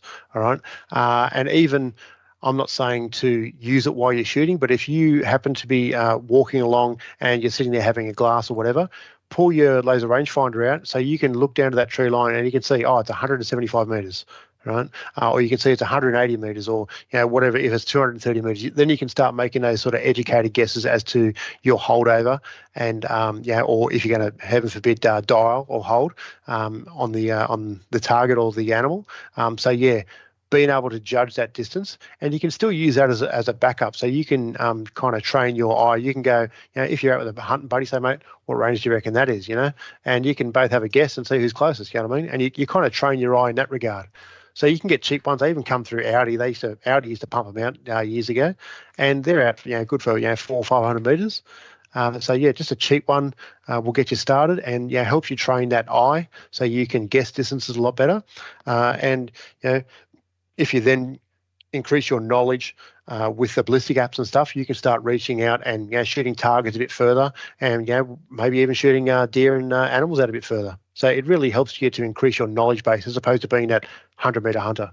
Yeah, that's it. I definitely recommend rangefinders for anyone getting into it. Like, I couldn't imagine not having one, and plus being a bow hunter. As a bow hunter, you've constantly got one. So yes, when I put the bow down and I've got a rifle, I've just always have a rangefinder with me. It's I don't leave the house without it. that was why I bought the Swaros years ago, because I had my my Minox binos and I had my laser rangefinder, and I was constantly swapping between the two. Even at night shooting foxes, I'd use my binos to identify the target, and then the laser rangefinder to range them, because at night shooting 180 looks a lot like 240 out there. You think it looks a long way away, and it's only 180. So it really increases your confidence when it comes to hitting those foxes out yonder. But I was constantly changing between my binoculars and my laser rangefinder, especially with the fox on the move. So I thought, screw it, let's put them together in the one little outfit, and that's why I managed with the Swaros. So it's been a perfect match ever since. That was number 4, and for number 5, I would say, it's a good one, 5. Would say sling, but I would have to say probably when people buy a rifle. Okay, if they're not reloading, I'm going to talk about ammunition here. Yep. So when people buy a rifle, they might have an intended sort of pursuit if they want to hunt deer. All right. What I suggest they do is invest in some ammunition. Go buy a box of as many types as you have that will be capable of taking the game that you want to go and hunt, and then try each and every one of those ammunitions in your gun. Okay, so what you're looking for something that groups as close together as you can, to makes a smaller group as possible, and has the projectile in there and the velocity that will comfortably take that game that you're chasing. So you can buy 5, 6 different types of ammunition and put all of them through your gun, and shoot a number of 3-shot groups with that ammunition. And by doing that, you'll find out what your gun likes shooting. And if it's good consistent groupings on target, and the brass comes out and there's no signs of excessive pressure, or it's not hard to lift a bolt or anything like that, and there's no ejector swipe on the back of the cartridge to indicate a pressure sign, and the cartridges extract and eject cleanly, then that's probably a good ammunition for you. Not all ammunition is created equal. There's different qualities of ammunition, and the brass has different qualities as well. Some of it extracts really easy, like when the cartridge fires, it expands and contracts and extracts really easy. Some of it doesn't contract as well, and you can get hard extractions in your ammunition. So some of the cheaper names of ammunition, they certainly don't extract all that well in the gun. So you can be left with a cartridge in the chamber, a fired cartridge, and then if you need a follow-up shot, then you've got an issue. So I would encourage people to spend a bit of money on ammunition to find out what it likes. Yep. And when you do find something that it likes, buy a number of boxes of that. It's not expensive. Sorry, it's not cheap, but it's probably the best way of doing it, as opposed to buying one box of this, running out of that, and then having to change to something else for the next hunt. If you buy 3 boxes of it, and then you've probably got a good stock. If you're hunting deer, that's probably going to be about 12 years of shooting, really. Yeah, that's it. So that's it. Especially if you're Matty. Hey, I'm slinging mud now. No, he's good. I was so pumped to see him get his first deer, and he's racked up a couple since then. So he has. It's been good. He's got 2 in the state forest this year, I think. So which is mate, he's a better man than I take my hats off to the people that are doing the state forest hunting for deer. Like, that's hardcore. That is, that's the ultimate. There's lots of other people out there that are all tramping around, scaring your deer off, and they're pretty switchy out there. So I take my hat off to them. But back to the ammunition, I reckon that should be number 5. People buy as many types as they can to try in their new rifle. Find the one that groups the best, the one that functions and feeds and functions to the rifle the best, and then buy a number of boxes of that, as many as you can, and put them in the cupboard. It's not going to go off. Just keep using that. Yeah, no, that's a great suggestion. That's for sure. Moving on a bit, silly one that you laughed at earlier: zombie apocalypse weapon. Where are you going? Zombie apocalypse. I've got a very fond memory of when The Walking Dead was out, and watching it with my wife, Stacey, and she's amazing. Like, we met in the police, so she's that type of lady. She's not afraid of a fight or anything like that. So the wife and I sitting there comparing zombie weapons during the Walking Dead. It was a great, and I think Stacey was impartial to the katana. That was always interesting. I reckon, to be quite honest, a pump or a semi-auto 22. Yep. Because nice, quiet, cheap, plenty of ammo for it. You can carry 1,000 rounds in your pocket and not have an issue. A little 22, you can use it for obviously knocking zombies, headshots only. They're the only ones that count anyway. And then if you need to go shooting game or whatever, you're definitely going to put some meat on the table. So that's it. No, that's probably been one of my more sensible answers. Everyone likes to go the extreme side of it, because it's always a bit fun. The other one would be a Mag 58 machine gun, but it's you got 2 extremes there. So Perfect. And you kind of touched on this earlier, but what would be your top 5 dream animals? Oh, money not being an issue, money not being an issue. I'd like to go and shoot a moose one day. Yep. I reckon that obviously hunting a moose would be amazing, but I'd love to do the caping and the butchering of a moose. I think that would be an absolute task in itself. I think that would be amazing to knock something that big and try and get all that meat off that animal. I think that would be, my mind would be blown. Just having that much meat on an animal, I wouldn't know what to do with it. I think I definitely need a team of people. But I think that would be a great task to do. It'd be amazing. It would be great fun. Just even like the sitting there calling them in would be awesome fun. Oh yeah, I love that noise when they're coming in and they go. Yeah. As mate, some of those videos just get your heart going. Yeah, it sure does. You've probably seen that one that guy who was bow hunting and he shot one that record moose or whatever, and this thing is probably twice the height of this fella, and it's probably within 5 meters of him, and he sticks on right in the boiler room, and you see him, he's just shaking. Looks like a dinosaur. Oh my gosh, yeah. So that would be awesome. That would be an amazing feeling. I'd probably wind up getting too worked up and muffing the shot anyway. But either way, if I got one on the ground, the butchering would be amazing. Lucky they're a big animal and they've got a decent sized kill area. Exactly right. So that would be pretty amazing. I think the meat would definitely taste different, probably similar to a lot of our deer species, but I think it would have a different flavour. And, for sure. Some of those big moose steaks, I reckon that'd be awesome. Oh, every deer species I've had has been vastly different so far. Yep. So I think Roos is the only one I haven't had in Oz yet. I was fortunate enough to get a little hoggy last year, so that. What did that taste like?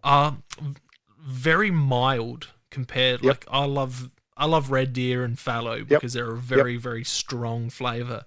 Sambar is very mild, but the hog deer is like even more so mild. Like you cook it up, you cook the tenders up, and it almost goes white. Like almost pork. Yeah, right.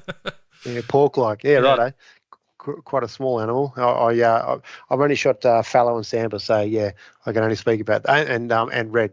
But I love all three of them, and they definitely do have like slightly different flavors. But fallow are plentiful around here, so that's mainly what's in the freezer. Oh, I like it blows me away how many people say fallow are inedible. Dog meat only, dog meat only, and it's like I freaking love eating fallow. But I just love venison in all forms. Yep. It's an easy one to turn people onto. Like especially. I suppose we can probably go to people that are non-hunters and trying to get people into into hunting. And that's one of the things that I find the easiest way to do is to give somebody a piece of meat that you've butchered or that you've shot, hunted, and butchered, and it's prepared and presented in a way. Either you cook it for them or you give it to them and give them instructions how to cook it, and let them go away and make their own mind up. I've had people that have been non-hunters and probably anti-hunting, and then I've just random conversations, and I'm going hunting, and I got a deer, and I butchered it, and then they come around and they go, do you have any of that deer left? And all of a sudden you're giving out venison.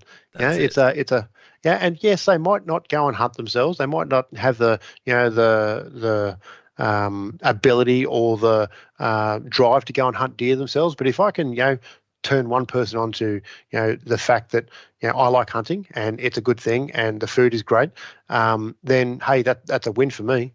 That's it, man. That's it. Like this. Where I work, I deliver plasterboard for a living. Drive a small truck, delivering plasterboard and ceiling materials and wall studs and track and all of that type of thing. So I get back, we got to work kitchen. I go on a hunting trip, my freezer's too full. I'll bring a bag of perfectly cut up venison that's all wrapped up and ready to go. There you go, guys. Help yourselves to whatever. There's mince, there's steaks, there's tenderloins, there's backstraps, shoulders, ribs, whatever. Take kilo the mince.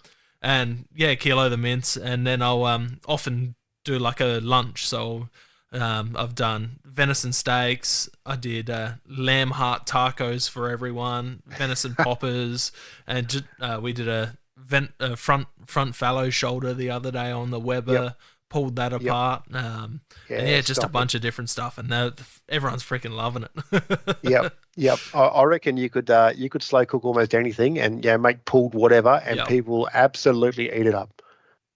Yep. I think it's a great way to do it, and I used to do it a few times when I was policing. If I was the inside supervisor or something, I'd do a cook up for all the crews. So I'd put the slow cooker on, and people are coming back and having a feed, and it was it was really really interesting for people to go, well, what are we eating? It's slow cooked venison. Where'd this come from? Just out in the paddock, and people they kind of look at you kind of sideways and they eat it, and they go, oh my god, how much is that again? Yeah, that's it. And even the lamb heart tacos. I've served everyone venison heart steaks at work, and they're like, "Oh wow, that's amazing! That's even better than the backstrap." Like, there was two people that just couldn't get their mind around eating heart, so they didn't like it. But everyone else, they're like, "Oh, that's so good! That's so good!" So when I rock up with a bunch of sheep hearts and start making tacos for everyone, they were frothing. They thought it was the best thing ever. I suppose I never really got into the hearts or anything like that, but watching shows like Meat Eater and the various things like that, and you're watching them prepare a heart, you go, well, I'm going to give it a crack, and I'll take the heart and I'll prepare them and cook them up and have them with eggs in the morning or whatever. They're really good. Try tacos. That really goes down well with the taco seasoning. Cut it into strips, and it goes well. even going away from deer, out this way we've got a lot of hares. Yeah. You've probably got a bunch of hares down your way. Have you tried putting those in the slow cooker? Yep. I've cooked them in the slow cooker, the crock pot. Yep. So I just cut them up and put them in the slow cooker and make tacos out of them. Yep. A bit tongue in cheek, but everyone loves to eat the hairy taco. So, mate, they are fantastic. And one, I've got a family of 6, and one hare can feed the whole family of 6 for 2 nights. Slow cooked meat in the freezer, in the fridge works really well. So, one hare can feed a family of 6 for 2 nights. It's pretty impressive stuff, really. Yeah, it's good meat, and they're bloody fun to chase with the bow. They're one of my favourite animals to chase with the bow, just because they're so switched on. See, mate, you're a better man than I. I'd just shoot him in the head with the rifle. I'm not going to bother chasing around with a bow. Maybe I need to turn my man card in, but I can't be asked with bows and stalking bloody hares. No. Come on, get out there with Brett. Brett will change your mind. Well, I was going to say, if I do, I said to Brett, I'd like to follow him along one day and either film him hunting or whatever. But I think delving in and getting a bow nowadays it's a big expense to get in. My old stuff is all dead and broken, so to speak, and I wouldn't even bring it out of the shed nowadays. But it's still up there. But there's something. It would be interesting to do, but I don't think I can divert to another hobby right now. I'd like to do pistol shooting as well, but that's something else that takes up my time. So that's it. Well, there might be a bunch of cheap bows hitting the market, and by the end of the year with the up and coming South Australian bow hunting ban, so everyone keep on. You're kidding? Really? Our deputy premier's come after bow hunting, and she's got it set on her mind that it's going to be banned by the end of the year. Because I think they've taken a page out of Tasmania. They've banned bow hunting as well, haven't they? Yeah. For deer, they have. From my understanding, you can still hunt small game and stuff with a bow over there. Over here, it's going to be everything from rabbits to deer is going to be illegal. Even bow fishing, which is one of my favourite summer pastimes. Unfortunately, 100% shooting carp. It's great fun. I love it. It's what got me hooked for bow fishing, bow hunting in general. So. Really? Yeah. Okay. It was so much fun. Bit of that. Used to do a bit of that when I was out at Wilcannia. Where in the drought when they were just in the pools. At the river wasn't flowing, and just have the carp sucking along on the surface there. Made it easy for them. Oh, it's good, and it puts a good dent in numbers as well. You get all those spawning females that have millions of eggs in them, and you're doing pretty good for the ecosystem, but. Unfortunately, that won't be illegal by the end of the year, by the sounds of it. Oh, that's a shame. That's one more nail in the coffin, so to speak. That's why we've got to keep doing this sort of stuff. That's it. But it just opens up more hunting for me headed to New South Wales and Vic. So I never thought I'd say this, but New South Wales really is a great state for hunting. It is. You know what I mean? I thought that other states had it over us, but when you hear these little stories coming along, and obviously Victoria and their vast plots of land for hunting deer is amazing, but we've got it bloody good up here as well in New South Wales. You do. With the public land hunting and it's dotted all over the state.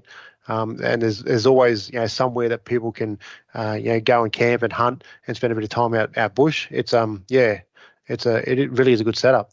Oh, it's an amazing setup that you guys have, and South Australians, Queenslanders, and Western Australians are very jealous of Victoria and New South Wales system. That's for sure. Yep. We were talking about meat before. I went out and we just culled a couple of fallow, and I took the meat off them, and I think I had something like 36 kilos of meat from these 2 deer. And I did the sums roughly on about $22 a kilo for rump, and those 2 deer equated to about $900 worth of meat in the freezer. So when you equate a deer to roughly $400 worth of meat per kilo, like that opens people's eyes up a little bit, and then you tell them that animal was out in the paddock, had absolutely no idea I was there until its lights were switched off, and now it's in the freezer. People are starting to come around and see how hunting is not as bad as they first thought, or I think they are. Certainly, having conversations with people and speaking about these sorts of things, it certainly helps. But I'm hoping that people are starting to understand that hunting isn't as bad as they thought it was. There's much worse things out there for sure. Yeah, it's a tricky subject. We'll jump into that in a minute. We'll finish your top 5 off, I reckon. Yep. So I think you said bear earlier. You got moose. Oh yeah, okay. I love my varminting, so I'd love to go and shoot groundhogs and ground squirrels and coyotes. I'd love to do some coyotes. Coyotes are cool. I love whistling foxes over here, either stands and shotguns or out at night time, and so I'd love to do some coyote shooting. I do enjoy big game, but I love small game. The rabbits, foxes, coyotes, and groundhogs and stuff like that over seas would be brilliant. That would be awesome. That's beautiful. That ties up the 5. Just the how cunning the coyotes are, and how their eyesight, and the fact that most of the places that you are shooting them in is wide open plain. So your ability to camouflage and trick them into distance is impressive. That's the sort of thing I like. And then even if they don't come in, then you need to have the ability to engage with them at long range. So that ticks a lot of boxes for me. Yeah, they're cool, man. Like hearing them howl and sound off when I was in Mexico, they were just going nuts. I shot one coming off a carcass. She sat out, sitting in the blind. She's come out into the shooting lane, and she just sat down 180 yards. I'm like, we're hunting deer, but I'm not letting this opportunity pass itself 100%. Up. So shot her, and then almost got one with a bow a couple of days later. Howled in a mob of them, and they're just like all around me, howling and barking and carrying on. And she was just on the other. This coyote was just on the other side of a bush, and I've like got out the blind. I've gone down the stairs, and I'm like sneaking slowly, and took a shot through the bush and just went straight over the top of it. Oh no. It's funny, isn't it? You can be hunting whatever, but you have a number of animals that you'll give up that deer hunt to shoot. And obviously in Australia, feral cats is one of those. Yep. For me, it definitely is. I've got the cat skin hat. Cats make great hats. Yes, it sounds weird, but I've shot a number of cats, and I've got them tanned and make beautiful skins. There's some amazing skins out there. But make great stubby holders too. Yes, 100%. It was funny. I was up with the croak camp that we had with Lithgow and Spiker just recently, and I'd already shot a nice buck, and that was in the fridge, cooling off, and went out the next morning and come across a nice mob of pigs, and I'm like, I'm happy to shoot a pig. If it's in feral, it's in peril. So I gave up the morning deer hunt to shoot a pig. So nice sized pig, and put it down, and hey, that was me done. So, that's it. Like listening to the latest episode of Send It Mate podcast, they were up Bathurst hunting with Cody, and they let a few pigs walk because they were too busy, looking for deer. I'm just like, oh man, I would not let a pig walk. Yeah, they are good fun. That's the good thing about carrying the rifle and the bow. I could put the rifle down, go stalk in with a bow, have a crack at the pigs, and not scare the deer away. Yep, 100%. Yeah, it's great in that regard. Yeah. But yeah, So, coyotes are definitely good fun. Get over there and get onto them. Yep, 100%. There's a mob on YouTube. I can't remember something about the Knights or whatever, but they've got these great big GMC or Ram trucks, and they've got a big shooting rig on top and big lights, and they take this amazing footage of these coyotes coming in, and it's like it's stunning 4K footage of these beautiful coyotes coming in and then getting whacked. It's impressive stuff. It kind of, for somebody who loves spotlighting and shooting foxes, it's certainly does it for me. Yeah, same. It's pretty cool, and it's good fun hunting them in the daytime too, as well. Yep. Like it is foxes, but it's amazing how big they are. The mate that I was with shot a big male, and it was the size of a border collie, like a bit bigger than a border collie. They're a big animal. Yep. No, so coyotes and groundhogs and stuff. Yeah, it'd be great fun. Yeah, 100%. What's your favorite, like your go-to dish to cook with hunted game? So I'll stick to deer. I just love doing rolling it, getting a backstrap, rolling that in salt, pepper, and some oil, and just doing it on a barbecue. Yep. Do it to rare, let it sit, and slice it on an angle. You got these nice big slices, and you can serve that to anybody. I've served that. I've cooked that over other people's places and served that up, and they just absolutely eat it up. So I think that's a nice, easy one to do. It's a great way to. Everyone knows what let's say a prime rib is, so to speak. So you explain to them that it's a bit like that, the backstrap or a loin, and you cut that up, and they love it. It's an easy thing to cook. It looks good, presents well, good taste, and there's enough meat in there. There's no bones or anything. So it's an easy thing to serve to people. I love it. Yeah, it is. Going back to like the Meat Eater podcast, I think they call it venison diplomacy, where they're sharing it around and getting other people onto the taste of venison. That's a big part to my hunting is the cooking side of things. So I absolutely love it. Yep, and probably for ease, for something that you can't really go wrong with, just slow cooking anything, even like the shanks. Chuck, I've got a big slow cooker. Having a big family, so for me, I'll chuck 4 big shanks in there and slow cook all that down, and it falls off the bone, and it's absolutely put that on with some veggies and on a bed of mashed potatoes, and mate, it's magic, especially during winter. Good winter food. Yeah, we big fans of the slow cooker here. Lots of the venison I get goes in the slow cooker. And shanks are one of my favourite cuts. We chuck a jar of curry sauce in, a tin of tomatoes, a tin of coconut milk, and let it sit there all day, and get home, take the bones out, and it's good to go. Bit of rice or bit of raw cauliflower, blend it up. Yep.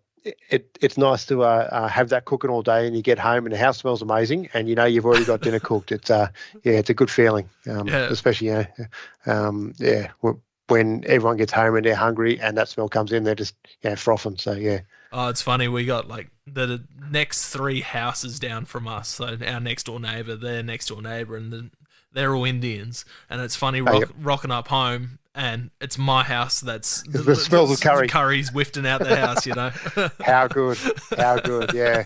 I always have a bit of a giggle, and it's like they're probably these bloody white people and their curry stinking out the street.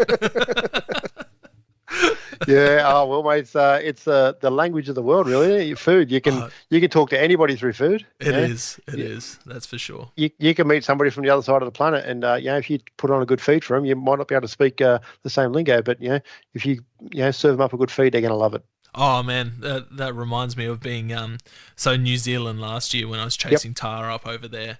2 instances. So I shot a small nanny tar, and one of the other guys shot a red hind a couple of days before I got there, and we got snowed out of the mountain, so we went and stayed at a hostel for a night just to dry everything off and have a bit of a refresh.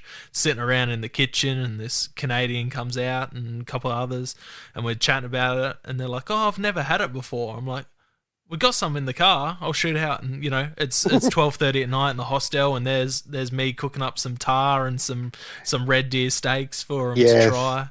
And then a couple of days later, we're staying in a hut in the hills, and because anyone could just rock up at these huts, whether hikers, hunters, and it's just first in, best serve. And a man from the Netherlands and a lady from, I can't remember, another one of those other European countries in the area. And we're rocked up. We got the rifles hanging around the cabin. One of the guys is butchering a wallaby just by the cabin, and we get talking to him, and we're like, oh, we're about to cook some of this up, do you guys want some? And they're like, oh, we haven't had a hot fresh meat meal in weeks. Yeah, definitely. So we've cooked up some tar and some wallaby, and they absolutely loved it. How good the fact that you did that, you're here telling that story, and they're probably over the other side of the world telling the same story. You know what I mean? Like, so I'm just waiting for it to get back, do the full circle. And the wallaby was this big. 100%. Yeah. But how awesome is that you can meet two people, never met them before, and you serve them a hot meal, and they're over the other side of the world telling the same story. How good. It would be awesome to do the 360, hear it back, and chatting to someone else from, I met someone from over there one time. I cooked them up some tar in a cabin. Oh, I know that person. Yep. It's funny like that. Yeah, no, that'd be good fun.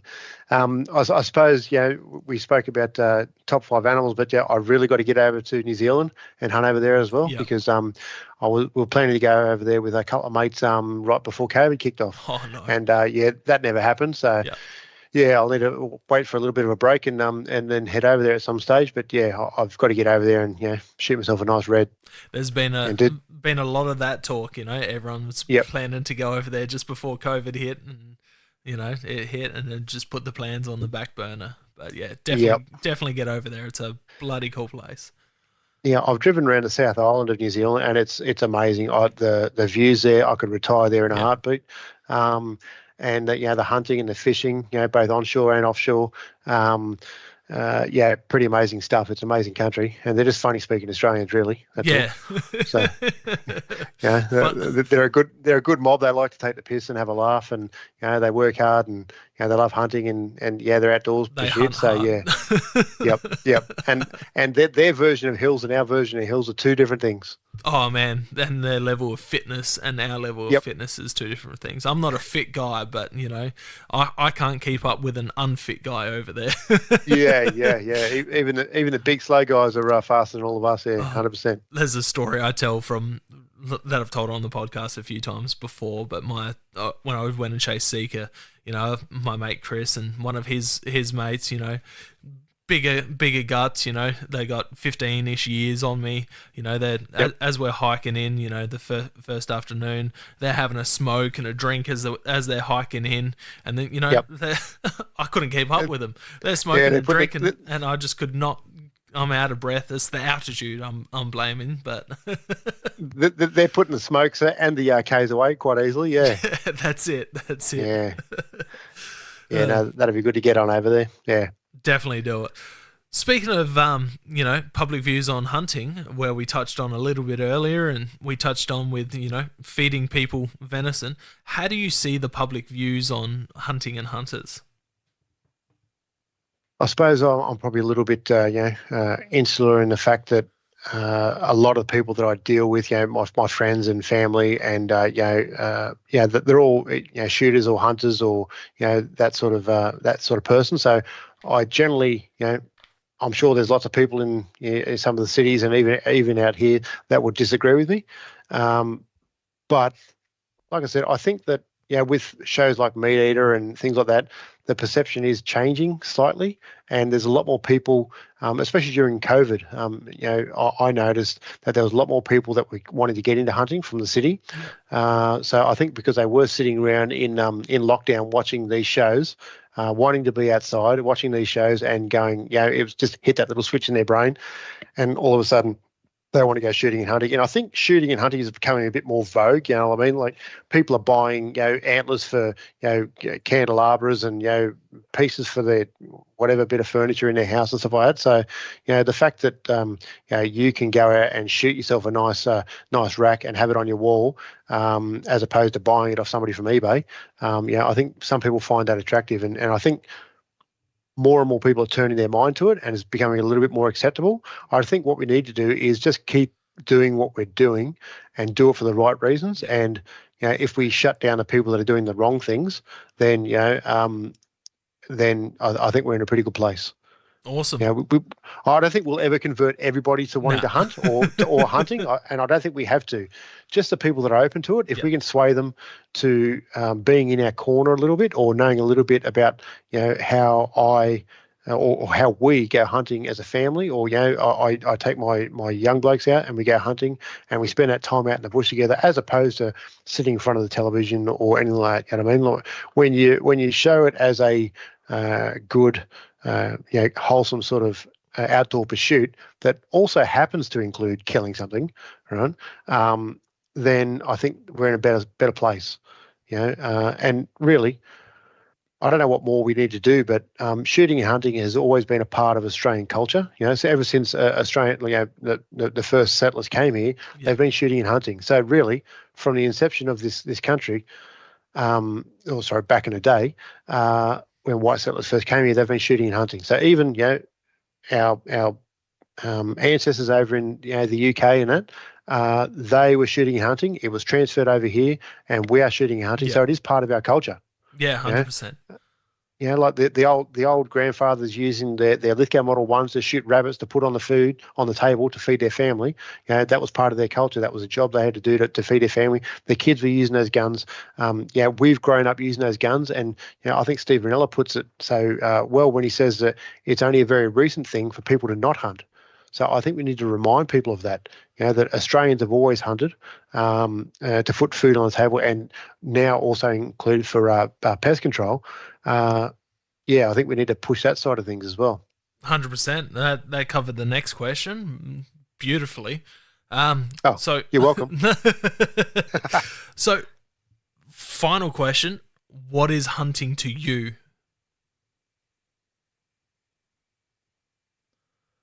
Hunting for me is a way of getting outdoors and spending time in the outdoors. So hunting isn't necessarily killing something. Hunting is going out there, taking everything out of my mind and focusing on the one thing that I'm there to do. And that is either to look for game, to find game, and put it in the fridge.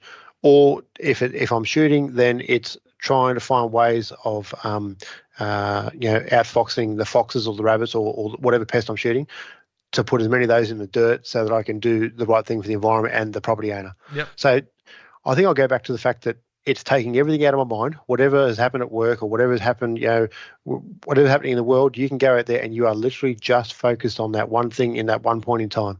And, people talk about, mindfulness and, meditation and all that sort of stuff nowadays. And for us and, many people like us, that is why we do it.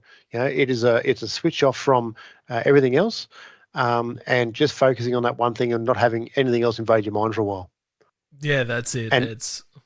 And if you can do that with family or friends, that's how I like to spend my time. With family or friends, if we go out bush and we go fishing or shooting or hunting, you're only literally thinking about those things. And when I can take somebody who's never hunted before, and take them hunting for a couple of days, and then they're coming home and they go, "That was really good. I actually don't want to go back to work. I hadn't thought about work in X amount of hours or days." And you go, "See, that is why we do it." Yeah. Yeah. So when we are at work, or if you happen to, your job happens to suck, unlike mine, you go to work so that you can enjoy that time off and get that escape and do those things that keep your mind going. You know what I mean? If you have a job and you're there working away and you don't have anything to go do when you knock off, then I think you're in trouble. You know what I mean? You need to have something that your family comes first when you provide for them, but then being able to take them out and have an outdoor pursuit is, I think that's definitely part of it. So that's what hunting is for me, I suppose. Yeah, no, that's a beautiful answer, and it ticks all the same boxes for me as well. Everyone always comments on how much of a happy person I am. They're like, you're this guy that goes and shoots all these animals, and you're always happy. Like I'm like, that's because of all the time that I'm spending out in nature. I'm going out. It's just a reset from everything that you said, work, family, whatever's going on in your life. Yep. Getting out there, and in this day and age where mental health issues are a crazy part, like depression just knocks out people all the time. But getting out there with nature and focusing on these pursuits, it just clears the mind of everything. I don't think I've really met many people that hunt and fish regularly that have mental health issues, on the regular, because they're constantly out there, resetting themselves. Look, I think you've touched on something that I was going to touch on with Maddie over at the Australian Hunting and Beyond podcast, but what we also need to do is try and encourage, males, because hunting is generally a male-dominated pursuit, and the prevalence of mental health issues within the male population is on the rise.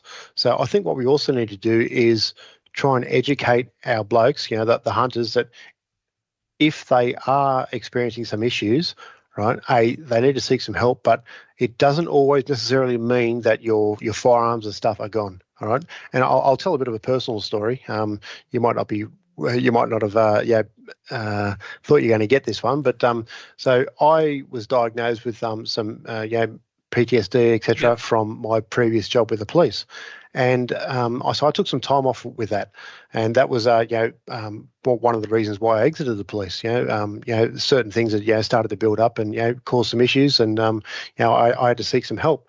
And once you do that, once you are diagnosed with a mental illness or a mental health condition, then the firearms registry here in New South Wales, they will take your firearms, right? So they will suspend your license, and they will come around and take your firearms. And for somebody who loves rifles and hunting and shooting and stuff like that is a very hard knock, all right? And I'd like to use, feel free to use this as an example. So for me, when I was going to see my psychiatrist, psychologist, stuff like that, I maintained that the whole way through that I wasn't going to hurt myself and I wasn't going to hurt others. And the fact that shooting and hunting and going out with my family and friends was some of the best times that I've had in my life, and I do that to quieten my mind and enjoy myself. Yep. That was the key. So they acknowledge that they are all good pursuits for a male to do to try and quieten their mind and increase the happy times in their life. That they, when the firearms registry took my rifles, they put in the letters, and this is it's a process.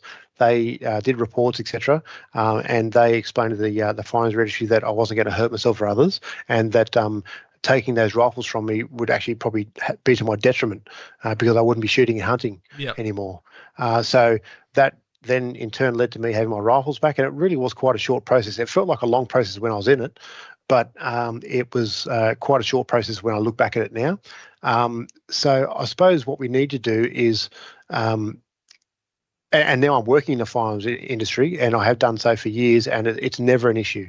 All right. So what I'd like to blokes to get from this is, if you are experiencing some issues, you can go and seek help, and not have everything ripped out from under you. All right. That you may lose them initially, but by just following the process of working with your health providers and stuff, you can and do get your rifles back, and then it's never an issue after that. All right, so I suppose that's a bit of a story I was going to talk with Maddie about, but hey, we're here now. So no, it's definitely great insight, because you do see it a lot. Lots of people people don't want to talk about it with professionals because of that in case they lose their firearms. Each state's different. Some are more strict. You got Western Australia coming in with the yearly mental health checks that you have to do. And all of that stuff. So, it is a scary process. And like you said, when it is your time to get out there and reset everything and clear the mind, it can be more like it can be way worse for you losing him because you're not getting out there. Yeah, So. 100%. I suppose I should preface that if somebody really is going to hurt themselves or someone else, then obviously definitely we don't want them having access to their firearms, and we want to keep them here, and we don't want to keep everyone else around them here. So, but if you are feeling the onset of things or things are getting the better of you, I want people to go and seek help, knowing that they can still shoot and hunt. Yeah. All right. That they can keep their rifles, they can keep their target shooting and on whatever they want to do. But it is possible to do it, and I've coached multiple people through this because a lot of people know what my sort of story and background is. So I've spoken to a lot of people and explained things to them, and it's true. Almost 100% of the time in New South Wales so far. So yeah. Like I said, I can't speak for every other state, but yeah, everyone that has had similar issues as me, that they've been through the whole process and they come out the other side smelling like roses, and they can still go shooting and hunting. That's good to hear. That's that's definitely one positive to come out of those situations. Yeah. It's never easy for people to talk about mental health side of things. Two of my other mates, they host another podcast. They've been a bit quiet lately, but their main topic is mental health and being outdoors. So it's something that they promoted, and it's something that after having them on and then going on their podcast and talking to them about it, it's something that's been more on my mind about it, because myself, I've never suffered any mental health issues or anything like that. I'm a generally positive, happy person, so it's just something that's never really crossed my mind. Apart from talking to the odd friend, that's going through issues. That's about all. But so it's good to get that perspective and that insight on that side of things, because that is a worry for a lot of people. If they talk about it, they're going to lose their license and they're not going to get their firearms back. That's a lot of people's biggest issues. A lot of people have a lot of money and also good memories tied up in their rifles and their hunting. So to have that ripped out from it, it's almost it's a nail in the coffin, so to speak. So that's why I stressed to no end that those times that I do go out shooting and hunting was some of the best times I can have with my pants on. So I think that's what we need to do. But I obviously urge people, if they do need help, go and seek it. And if you do the right thing and you're not too unwell, then there's no reason why you can't keep doing it, and you can still get the help that you need. No, that's great. That's great advice, and and emphasizing on the that's what makes you happy side of things. That definitely makes sense, and it's a definitely a valuable insight. And I hope anyone that's listening that has these issues, go seek help, and and if you don't want to seek professional help, go chat to your mates. It's not something to keep in the closet and not talk about. All your mates are going to be there to chat to you and help you through. And mate, you've got my details, but if anybody wants to reach out to me and have a chinwag about things, and I can obviously I can't help you from a professional point of view with psychiatric help, but if anybody wants to talk about me about my experiences, then feel free to reach out to me. I'm more than happy to tell people, and hopefully if somebody can be helped, then that's a great thing. That's it. Well, Matt, we've come to the end of the podcast, and I think that's a good way of ending it. Yes, you said reach out. If people have enjoyed what they've heard on this episode, where can they find you on social media, and where can they say g'day? Well, I'm pretty boring. I'm just on Facebook. It's a interesting one. Matt Jones, but I'm on Instagram as well. I think I'm Ginge Jones 78 because I am a ranger from way back. But we're also populating an Instagram account called Lithgow Arms Outdoors. Okay. So we're putting stuff on there just to show the outdoor sort of hunting side of things in relation to Lithgow Arms and their rifles and what we can do, and various pursuits, and it's obviously tied with Spiker and the guys on there. So we're populating that, and so reach out to any of those. So myself on Facebook or Instagram or Lithgow Arms Outdoors. Yeah, beautiful. I'm just looking at the Lithgow Arms Facebook now. It's just starting to get a little bit on there, and there's some good photos, some nice photos from the big group hunt that you did a few weeks back. Yeah, that was good fun. Lots of good bodies on that, and wow, there's some deer up there. I bet it definitely looks like a blast, and that truck, it looks insane too. Yeah, the guys up there at Wild Safaris, they certainly put on a good show. You know, like they had that big morgue. It was all tarted up with all the supporters, and it's jacked up. It looks the part.